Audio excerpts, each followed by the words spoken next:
മാരക മയക്കുമരുന്നായ brown sugar കടത്തിയതിന് കൊണ്ടോട്ടി പോലീസ് അറസ്റ്റ് ചെയ്ത 4 പ്രതികൾക്ക് മഞ്ചേരി NDPS കോടതി 20 വർഷം വീതം കഠിന തടവും 2 ലക്ഷം രൂപ വീതം പിഴയും ശിക്ഷ വിധിച്ചു. കൊണ്ടോട്ടി കരിപ്പൂർ കുമ്മിണിപ്പറമ്പ് വളപ്പിൽ P. ജംഷാദ് അലി, കോഴിക്കോട് മായനാട് വെള്ളിപ്പറമ്പ് കമ്മനംപറമ്പ് നജ്മു സാക്കിബ്, ഓമാനൂർ പറമ്പൻകുന്നൻ വീട്ടിൽ അബ്ദുൽ ലത്തീഫ്, കൊണ്ടോട്ടി തൈത്തോട്ടം പട്ടയിൽ സജീർ എന്നിവരെയാണ് ജഡ്ജ് MP ജയരാജ് ശിക്ഷിച്ചത്. രഹസ്യവിവരം ലഭിച്ചതിന്റെ അടിസ്ഥാനത്തിൽ 2022 ഏപ്രിൽ 3 പുലർച്ചെ 1:25 കൊണ്ടോട്ടി ബസ് സ്റ്റാൻഡിൽ വെച്ച് സബ് ഇൻസ്പെക്ടർ K. നൌഫലാണ് ജംഷാദ് അലിയെയും നജ്മു സാക്കിബിനെയും പിടികൂടിയത്. ഇവരിൽ നിന്നും 450 ഗ്രാം ബ്രൌൺ ഷുഗറും കണ്ടെടുത്തിരുന്നു. തുടർന്ന് നടത്തിയ അന്വേഷണത്തിൽ പ്രതികൾക്ക് യാത്ര ചെയ്യുന്നതിനുള്ള വിമാന ടിക്കറ്റും മയക്കുമരുന്ന് വാങ്ങുന്നതിനാവശ്യമായ പണവും നൽകിയത് അബ്ദുൽ ലത്തീഫും സജീറുമാണെന്ന് പോലീസ് കണ്ടെത്തി. കൊണ്ടോട്ടി പോലീസ് ഇൻസ്പെക്ടർമാരായ പ്രമോദ്, മനോജ് എന്നിവരാണ് കേസന്വേഷണം നടത്തിയത്. പ്രോസിക്യൂഷന് വേണ്ടി ഹാജരായ special public prosecutor P. Suresh 22 സാക്ഷികളെ കോടതി മുമ്പാകെ വിസ്തരിച്ചു. NDPS ആക്ടിലെ 2 വകുപ്പുകളിലായാണ് ശിക്ഷ. ഇരു വകുപ്പുകളിലും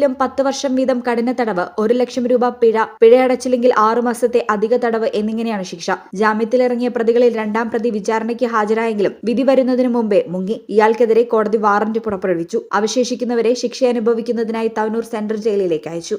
ഈ channel Manjeri. Kavitha golden diamonds അവതരിപ്പിക്കുന്നു സീസൺ ഓഫ് മെറി. കവിതയുടെ പുതിയ ആഭരണ ശ്രേണിയായ glam 18 rose gold light weight ആഭരണങ്ങളുടെ എക്സ്ക്ലൂസീവ് ലോഞ്ച്. ഓഫറിന്റെ ഭാഗമായി ഒരു ഭാഗ്യശാലിക്ക് ബമ്പർ പ്രൈസായി ഒരു മാരുതി സ്വിഫ്റ്റ് ഡിസയർ കാറും 5 ഭാഗ്യശാലികൾക്ക് ഗൃഹോപകരണങ്ങളും സമ്മാനം. ഫെസ്റ്റിവലിന്റെ ഭാഗമായി എല്ലാ ആഭരണ ശ്രേണികൾക്കും ആകർഷകമായ ഡിസ്കൗണ്ട്. ഈ ഓഫർ ഡിസംബർ 15 മുതൽ ഫെബ്രുവരി 15 വരെ മാത്രം. കവിത ഗോൾഡ് ആൻഡ് ഡയമണ്ട്സ്.